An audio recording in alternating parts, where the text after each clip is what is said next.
Биринчи микрофон. Рахмат, Дастан Арсбекович, урматтуу эл өкүлдөрү, урматтуу өкмөттүн өкүлү, урматтуу президенттин өкүлү. Мен Жанар Кубаныч айткан сөздү кошоюн дедим эле да. Мен ушул улуу Рамазан айында унчукпай эле коеюн дедим эле. Бирок кечеги Альфа Телеком менен Кыргыз Телекомдун ортосундагы пайда болгон КТ Мобайлдагы эрендердин алган айлыгын көрүп, мен унчукпай коюуга тура албадым да, үйгө да жатып тура албадым. Чакалайдын чак түшүндө 345 миллион сом акчаны уурдап атса, анан биз ушундай улуу айда айткан уят деп унчукпай отура берсек, биздин өзүбүздү уурдап кетиши мүмкүн да. Эми парламенттик комиссияда отпой, парламенттик комиссияга чейин депутаттык ушул жерде мен сүйлөп, транспорт комитетинде комиссия түзүлгөн. Аны мен жетектегем. Ошол кезде менин кесиптештерим колдобой койгон, кол койбой койгон.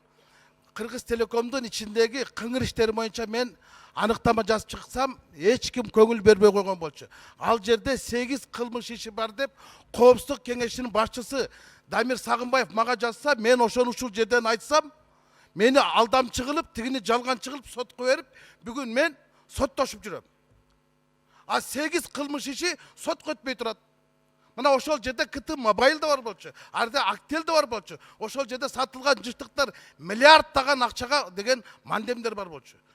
Мамлекеттин Коопсуздук кеңешинин катчысы мага жазып атат. 8 кылмыш иши жөнүндө. Мен ошону ушул жерде айттым. Буну өкмөт башчы да билет. Мен ага жазсам, рассмотреть соответствие занимаемой должности Бакыт Шаршемов десем, ал Бороновго Боронов мага жазыптыр да, сотко өтпөптүр иш депчи. Эми сотко өтпесе ким күнөөлүү?